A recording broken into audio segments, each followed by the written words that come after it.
नमस्कार।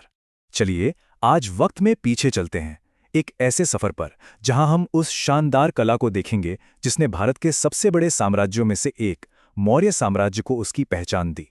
ये चित्र, ये प्रतीक हम सबने कहीं ना कहीं जरूर देखा है ना? पर क्या कभी सोचा है कि ये दरअसल मौर्यकालीन कला का सबसे बेहतरीन नमूना है, एक ऐसा शक्तिशाली सिंबल जो हजारों साल बाद भी हमारे साथ है। हाँ, हम इसे अपनी करेंसी पर देखते हैं, सरकारी दफ्तरों में देखते हैं, लेकिन इसकी असली कहानी क्या है? 2000 साल से भी पुरानी इसकी दास्तां क्या कहती है? चलिए पर्दा उठाते हैं इसके पीछे छुपे राज से। तो शुरुआत इसी से करते हैं, भारत के राष्ट्रीय प्रतीक से। अच्छा, एक दिलचस्प बात।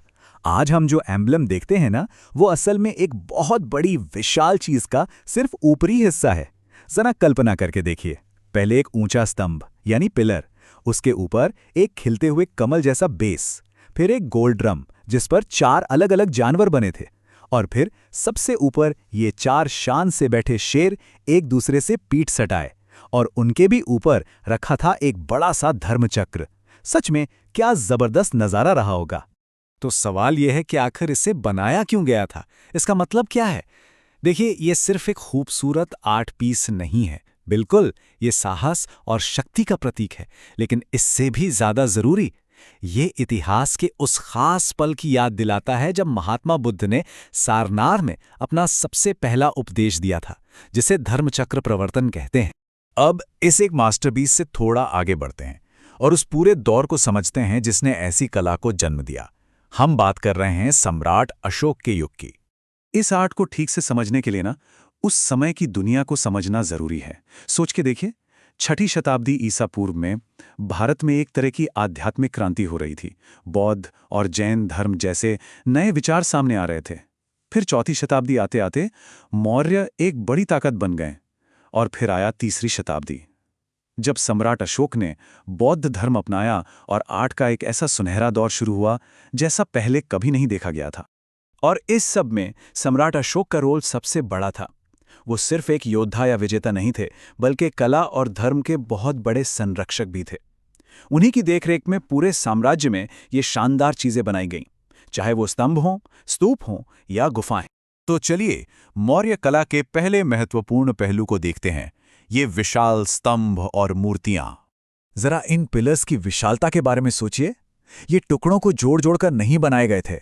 नहीं, कलाकारों ने पत्थर का एक ही बड़ा सा ब्लॉक लिया और उससे तराश कर ये पूरा पिलर तैयार कर दिया, एक ही पत्थर से। ये उस वक्त की इंजीनियरिंग और आर्ट का एक कमाल का नमूना है। अच्छा, यहाँ एक तुलना बड़ी दिलचस्प है। मौर्य स्तंभ अकेले नहीं थे। उस दौर में पारस यानी पर्शिया में भी बड़े स्तंभ बन रहे थे, लेकिन दोनों में जमीन आसमान का फर्क था। देखिए, पर्शियन स्तंभ टुकड़ों में बनते थे, सेगमेंट बाय सेगमेंट, लेकिन मौर्य स्तंभ वो अकेले एक ही पत्थर से तराशे जाते थे, जिसे मोनोलिथिक कहते हैं। और ऊपर से इनकी सतह इतनी चिकनी, इतनी पॉलिश्ड होती थी कि वो आज भी चमकती है। यही इनकी खास पहचान है। स्तंभों के अलावा उस दौर में यक्ष और यक्षिणी की भी बड़ी बड़ी मूर्तियां मिलती हैं। ये यक्ष पूजा उस समय काफी लोकप्रिय थी और बाद में ये बौद्ध और जैन कला का भी हिस्सा बन गई। इन मूर्तियों की खासियत ये है कि इनमें इंसानी शरीर को बहुत ही जीवंत तरीके से दिखाया गया है, एकदम यथार्थवादी। तो अगर कभी कोई मौर्यकालीन मूर्ति सामने आए तो उसे पहचानेंगे कैसे? 2 चीजें ध्यान में रखिएगा। पहली, उसकी सतह पर एक अजीब सी चमक, वो खास मौर्यकालीन पॉलिश, और दूसरी, शरीर को बनाने का तरीका, बिल्कुल यथार्थवादी और शक्तिशाली शरीर रचना, जैसा कि मशहूर दीदारगंज यक्षिणी में दिखता है, मानो पत्थर में जान डाल दी हो। अब आगे बढ़ते हैं मौर्य कला के एक और कमाल की तरफ। वो है रॉक कट आर्किटेक्चर, यानी चट्टान को काट कर ही पूरी इमारत बना देना। रॉक कट आर्किटेक्चर का मतलब सिंपल है। इसमें ईंट या पत्थर जोड़ जोड़कर कुछ नहीं बनाते, बल्कि एक पूरी पहाड़ी या बड़ी सी चट्टान को अंदर से या बाहर से काट कर, तराश कर एक स्ट्रक्चर बना देते हैं। और इसका एक बेहतरीन उदाहरण है उड़ीसा में धौली का ये हाथी। जरा इसे देखिए, ऐसा लगता ही नहीं कि इसे चट्टान पर बनाया गया है। ऐसा लगता है जैसे ये विशाल हाथी चट्टान से उभर कर बाहर आ रहा हो।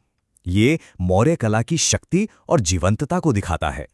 और ये तकनीक सिर्फ मूर्तियों तक सीमित नहीं थी, इससे पूरी पूरी इमारतें बनाई गईं।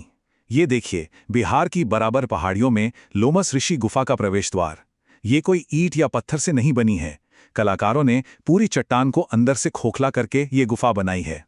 और इसका प्रवेश द्वार देखिए, इतनी बारीकी से तराशा गया है कि लगता है जैसे लकड़ी का काम हो। अब हम आते हैं मौर्य कला के एक और अहम हिस्से पर, स्तूप। ये बौद्ध वास्तुकला की एक ऐसी विरासत है जो आज भी जिंदा है। तो स्तूप होते क्या थे? असल में ये पवित्र स्मारक थे। या तो इन्हें महात्मा बुद्ध के अवशेषों पर बनाया जाता था या फिर उनके जीवन से जुड़ी किसी खास जगह या घटना की याद में। और ये सिर्फ स्मारक नहीं थे। जैसा कि इस पुरानी नक्काशी में दिख रहा है, ये जगह उस समय धार्मिक गतिविधियों का केंद्र हुआ करती थी। लोग यहाँ पूजा करने, ध्यान लगाने और इसके चारों तरफ परिक्रमा करने आते थे। अब अगर एक स्तूप के बुनियादी स्ट्रक्चर की बात करें तो इसमें कुछ मुख्य हिस्से होते हैं। सबसे पहले एक अर्धगोलाकार गुंबद जिसे अंड कहते हैं। उसके ऊपर एक चौकोर रेलिंग जैसी चीज जिसे हर्मीका कहा जाता है। फिर उसके ऊपर एक छतरी जैसा स्ट्रक्चर यानी छत्र, और पूरे स्तूप के चारों तरफ घूमने के लिए एक रास्ता भी होता था। और सबसे दिलचस्प बात जानते हैं क्या है? शायद लगेगा कि इतने बड़े बड़े स्तूप सिर्फ राजा महाराजा बनवाते होंगे, पर ऐसा नहीं था। शिलालेखों से पता चलता है कि इन्हें बनाने में समाज का हर तबका हाथ बटाता था। राजा तो थे ही, साथ में व्यापारियों के संघ, अलग अलग कारीगरों के समूह और यहां तक कि आम आदमी और औरतें भी दान देते थे।